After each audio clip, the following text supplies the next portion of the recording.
गांव के किनारे एक छोटा सा घर था। इस घर में रहता था रहीम, एक गरीब किसान। रहीम के पास न ज्यादा जमीन थी न दौलत, लेकिन उसके पास एक चीज थी जो पूरे गांव में किसी के पास नहीं थी: ईमानदारी और कनात। रहीम दिन रात खेतों में मेहनत करता, जो मिलता इसी में खुश रहता। उसकी बीवी फातिमा भी बहुत समझदार और मेहनती थी। दोनों की जिंदगी अगरचा मुश्किलात से भरी थी, लेकिन उनके घर में सुकून था। इसी गांव में एक बहुत अमीर आदमी रहता था, सेठ नवाबदीन। नवाबदीन के पास बड़ी हवेली, कई गोदाम, ढेर सारी जमीनें और नौकर चाकर थे। लेकिन एक चीज उसके पास कभी नहीं थी: सुकून। क्योंकि सेठ नवाबदीन बहुत ही लालची था। उसे हमेशा लगता जो मेरे पास है वो कम है, मुझे और चाहिए और चाहिए। गांव वाले उससे डरते थे। कई गरीबों की जमीन उसने चालाकी से हड़प ली थी। कई लोगों को कर्ज देकर उनके घर तक छीन लिए थे। लेकिन उसकी नजर अब एक ऐसी चीज पर थी जिसके बारे में किसी ने सोचा भी नहीं था: रहीम का छोटा सा खेत। मुंशी जी, तुमने रहीम का खेत देखा है। छोटा सा है लेकिन मेरी आंखों में कांटे की तरह चुभता है। चारों तरफ मेरी जमीन फैली हुई है और बीच में उसका वो टुकड़ा है। अब वो खेत ज्यादा दिन रहीम के पास नहीं रहना चाहिए, किसी भी हाल में नहीं। जी सेठ जी, छोटा सा है लेकिन मिट्टी बहुत जरखीज है। इस खेत की फसल हमेशा बाकी खेतों से बेहतर निकलती है। अगर वो खेत भी आपकी जमीन में शामिल हो जाए तो आपकी पूरी पुट्टी की कीमत कई गुना बढ़ जाएगी। सच कहूं तो वो जमीन आम नहीं, बहुत कीमती है। बस वही चाहिए मुझे। मेरी बड़ी जमीन के बीच में कांटे की तरह चुभता है। लेकिन सेठ जी, रहीम तो बेचने को तैयार नहीं होगा। मैंने कई बार उसकी बातें सुनी हैं। वो इस खेत को अपनी इज्जत और अपनी आखिरी उम्मीद समझता है। पैसे का लालच शायद उसे न तोड़ सके, क्योंकि कुछ लोग भौंके रहना पसंद करते हैं मगर अपनी जड़ें नहीं बीचते। इस गांव में कोई ऐसा नहीं जिसे मैं मजबूर न कर सकूं। रहीम ने अदब से उसे बुठाया। फातिमा ने पानी दिया। रहीम सोच भी नहीं सकता था कि आज उसके घर आने वाला ये आदमी उसकी जिंदगी में तूफान लेकर आया है। रहीम, मैं तुमसे एक बहुत जरूरी बात करने आया हूं। तुम्हारे उस खेत के बारे में। वो खेत मुझे पसंद है, मैं उसे खरीदना चाहता हूं। सेठ जी, वो खेत ही तो हमारा सहारा है। सहारा? उरे, मैं तुम्हें इतने पैसे दूंगा कि तुम जिंदगी भर काम नहीं करोगे। माफ करना सेठ जी, वो खेत मेरे बाप दादा की निशानी है। मैं उसे नहीं बीच सकता। सोच लो रहीम, ऐसे मौके बार बार नहीं आते। मैंने सोच लिया है सेठ जी, गरीब जरूर हूं, लेकिन अपने बाप दादा की निशानी पैसों के लिए नहीं बीच सकता। ये खेत ही मेरा सहारा है, और जब तक सांस है उसे अपने हाथों से नहीं जाने दूंगा। हम गरीब हैं मगर मजबूर नहीं। सेठ नवाबदीन वहां से चला तो गया, लेकिन उसके चेहरे पर मुस्कुराहट नहीं थी। उसकी आंखों में जलन थी और दिल में बदला। उस रात उसने अपने मंशी के साथ मिलकर एक चाल चली। कुछ दिन बाद रहीम के पास गांव का एक आदमी दौड़ता हुआ आया। रहीम रहीम, बड़ी मुसीबत हो गई। क्या हुआ? सीठ नवाबदीन कह रहा है कि तुमने उससे 1 लाख कर्ज लिया था। तुमने वो पैसे वापस नहीं किए। अब सीठ के आदमी तुम्हारे खेत पर कब्जा कर रहे हैं। क्या? मैंने तो कभी उससे एक पैसा नहीं लिया। रहीम और फातिमा सीधे सेठ की हवेली पहुंचे। वहां पहले से गांव के कुछ लोग मौजूद थे। रहीम और फातिमा कुछ बोलते उससे पहले ही सेठ ने सबके सामने एक कागज निकाला। उस कागज पर रहीम के नाम के सामने अंगूठे का निशान लगा था। ये देखकर रहीम के पांव तले जमीन निकल गई। लो, सबूत देख लो। उसने मुझसे 1 लाख लिए थे। अब पैसे नहीं दे सकता तो खेत दे। ये झूठ है। मैंने ऐसा कोई कागज नहीं बनाया। अच्छा, तो ये अंगूठा किसका है? मेरा लगता तो है, लेकिन मैंने ऐसा कागज कभी नहीं देखा और न ही कभी अंगूठा लगाया है। रहीम की घरवाली फातिमा पीछे खड़ी ये सब देख रही थी। उसकी आंखों में गुस्सा साफ झलक रहा था। तब वो खुद को रोक न सकी और गुस्से में बोल पड़ी।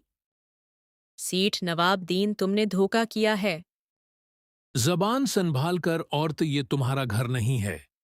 याद रख, ये मेरी हवेली है। यहाँ कागज बोलता है, तुम्हारी बातें नहीं।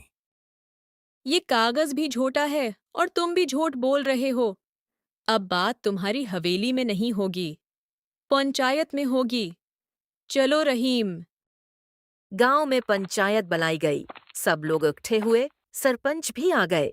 सेठ नवाबदीन ने पूरा मामला अपने हक में मोड़ दिया। कागज देखकर पंचायत के कई लोग भी खामोश हो गए। रहीम रो पड़ा। उसे समझ नहीं आ रहा था कि वो अपनी सच्चाई कैसे साबित करे। लेकिन तभी फातिमा की आंखों में एक चमक आई। उसे कुछ याद आया। सरपंच जी, फैसला करने से पहले क्या मुझे एक सवाल पूछने की इजाजत है? पूछो फातिमा। सेठ जी, आपने कहा रहीम ने 1 लाख लिए थे। हाँ, बिल्कुल। कब लिए थे? 3 महीने पहले, किस दिन? चांद न होने वाली रात वाले दिन। और कहाँ दिए थे? मेरी हवेली में, सबके सामने नहीं, अकेले में। तो गवाह कौन है? ये कागज है। यही गवाह है। मैं कोई झूठ नहीं बोल रहा। पंचायत में हलचल हुई। लोग एक दूसरे की तरफ देखने लगे। फातिमा यहीं नहीं रखी, वो आगे बढ़ी। सरपंच जी, चांद न होने वाली रात वाले दिन रहीम हवेली में नहीं था। उस दिन वो पूरा दिन अपने मामों के गांव गया था और रात को वापसी पर उसे बैलगाड़ी से चोट लगी थी। हाँ, मुझे याद है। मैंने ही उसे रास्ते में देखा था। सही कह रही है फातिमा। इस दिन तो रहीम गांव में था ही नहीं। तुम लोग मिलकर झूठ बोल रहे हो। अगर हम झूठ बोल रहे हैं तो फिर एक बात और बताइए सेठ जी। क्या रहीम पढ़ा लिखा नहीं है? वो हमेशा अंगूठा दाएं हाथ से लगाता है, लेकिन इस कागज पर जो निशान है वो बाएं हाथ का है। सरपंच ने कागज हाथ में लिया, गौर से देखा। फिर उन्होंने रहीम का दायां और बायां अंगूठा देखा। कुछ ही लम्हों में सच सबके सामने था। कागज पर लगा निशान वाकई बाएं हाथ का था। रहीम हमेशा दाएं हाथ से निशान लगाता था। अब सेठ नवाबदीन के चेहरे का रंग उड़ चुका था। सेठ नवाबदीन, अब सच सच बताओ, ये धोखा किसने किया? सरपंच जी, गलती हो गई। सेठ जी ने कहा था पुराने कागजों से रहीम का निशान लेकर ये जाली कागज बनाया गया। सेठ जी, मैंने आपका क्या बगाड़ा था? गरीब का हक छीनने चले थे। खुदा सब देख रहा है। पंचायत ने फौरन फैसला सुनाया। सेठ नवाबदीन को गांव वालों के सामने माफी मांगनी पड़ी। इस पर भारी जुर्माना लगाया गया और तनबिया की गई। अगर उसने दोबारा किसी गरीब के साथ धोखा किया तो उसे पंचायत से हमेशा के लिए जलील कर दिया जाएगा। सेठ पहली बार हार गया था, लेकिन उसका लालच अभी मरा नहीं था। कुछ दिन वो खामोश रहा। फिर एक रात उसने सोचा, अगर खेत कागज से नहीं मिला तो मैं उसे जमीन से निकाल लूंगा। उसने अपने आदमियों को भेजा कि रात में रहीम के खेत के किनारे की बंद तोड़ दें, ताकि पानी उसकी जमीन में भर जाए और फसल खराब हो जाए। आसमान पर बादल छाए थे। तेज हवा चल रही थी।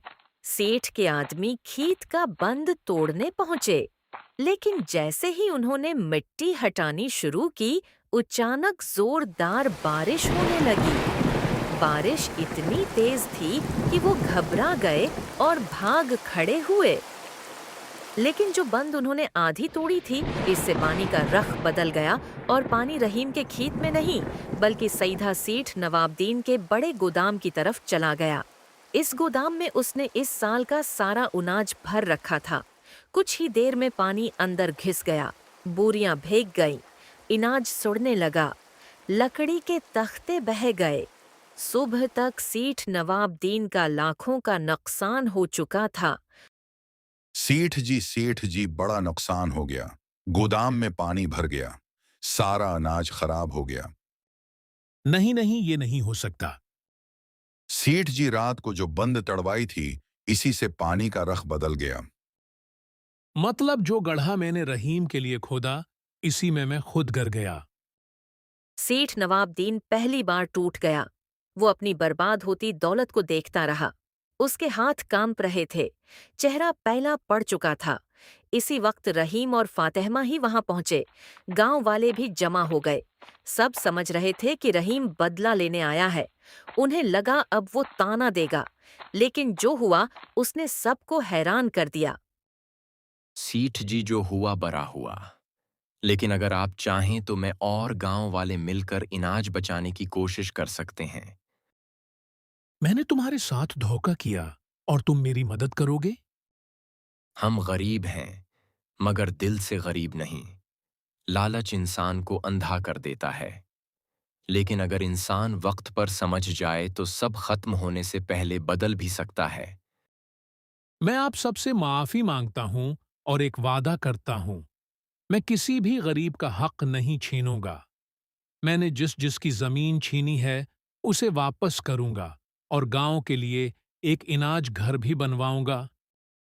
इस दिन के बाद सेठ नवाबदीन वाकई बदल गया। उसने कई गरीबों के कागजात वापस किए, कुछ कर्ज मुआफ किए और गांव के गरीबों में इनाज भी तकसीम किया। लोगों को यकीन नहीं आ रहा था कि वही लालची सेठ अब दूसरों की मदद कर रहा है। गांव में आहिस्ता आहिस्ता सुकून लौट आया और लोग बच्चों को एक बात सिखाने लगे। लालच की आग में जो दूसरों का हक जलाता है, वो एक दिन इसी आग में खुद भी जल जाता है। लालच इंसान की सोच छीन लेता है। जो दूसरों का हक मारकर अमीर बनना चाहता है, उसका अंजाम हमेशा बरा होता है। कनात, ईमानदारी और समझदारी ही असल दौलत है।